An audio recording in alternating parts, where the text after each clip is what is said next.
Hi, it's Chris with Implied Music, and I'm back playing with my toys. When I was a young college student, I worked in a all analog electronic music studio, and one of my favorite toys was the ring modulator. We've got one in Logic.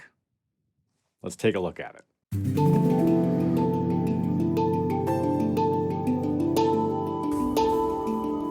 What a ring modulator does is multiply two audio signals or add them together, and you get a sum and difference. In fact, those two frequencies create something called sidebands.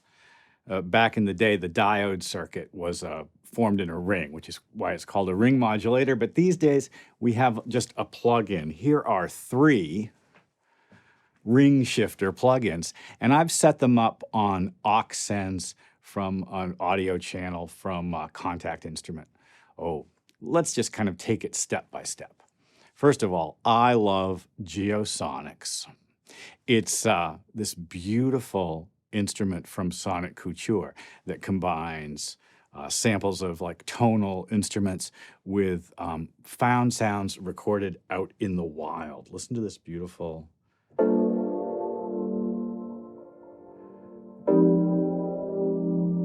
You can hear like birds and stuff in there, right? Well, I use that as my foundation sound, and I set up a little loop for myself.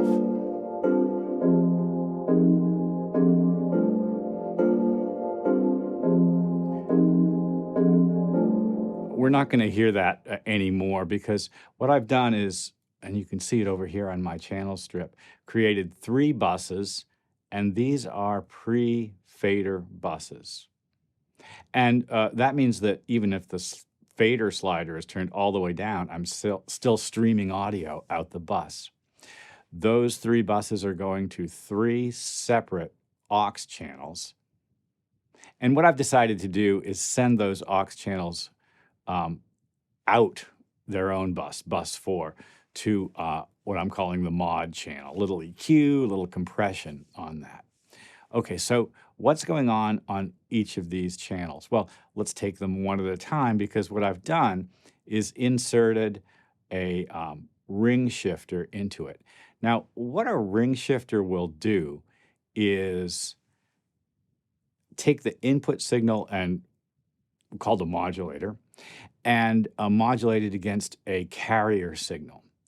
But that carrier signal is controlled by a frequency knob, and I've decided what I want to do is change the pitch of each of the carrier signals independently. Let's listen to just one channel.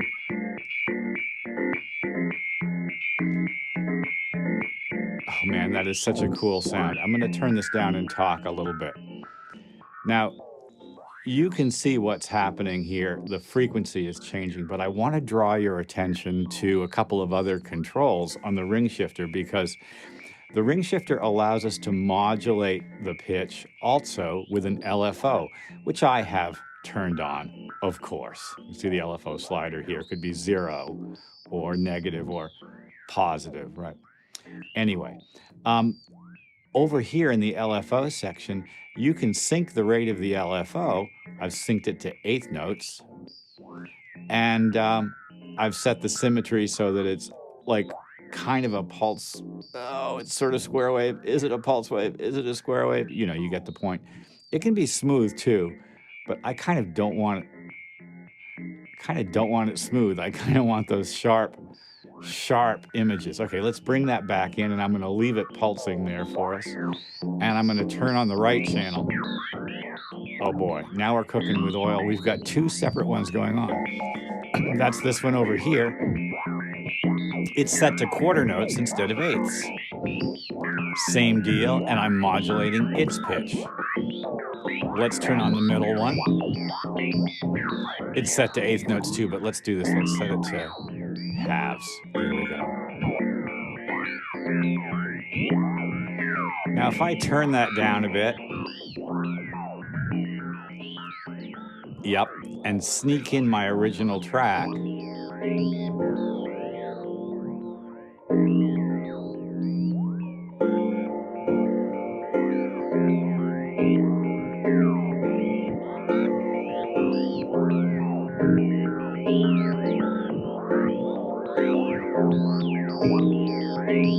Wow, that's so much fun. All right, this is not the end of the video. Those of you who care about notes, I'm going to show you the chords that I'm playing. Be with you in a second. All right, here's my chord loop. And it really is quite simply 2 chords. And you can actually see those chords best right here. It's a simple stack. G minor 7, followed by F minor 7. I voiced the F minor 7 chord expanding outwards, as I showed in my video yesterday, whereas the G minor 7 is simply root position. Now, I wasn't exactly satisfied with that by itself, so look what I've done over here. All of this is a G minor 7 chord, but I've taken the internal voice and created a little melody going up. The first time I play the chord, I take the B flat down to A. The second time it's on B flat, and the third time it's C. So you hear a little melody built into the chord as the chord happens 3 times. And then I did the same thing with the F minor chord. There's an F going down to E flat, going down to D. So you hear a little melody built in to the chord.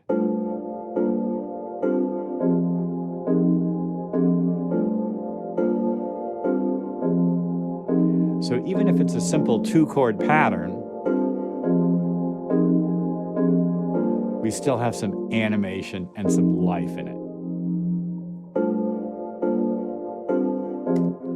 Your vocalist coming into top line over something like this would probably play off that in their melody. Well, I hope this has been useful. Like and subscribe, ding the bell. Let me know what would be useful for you. You know, guys, I really want to teach to a need, as they say.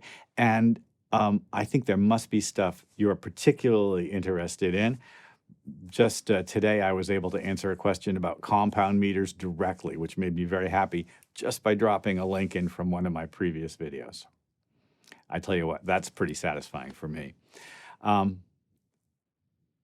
see you next time.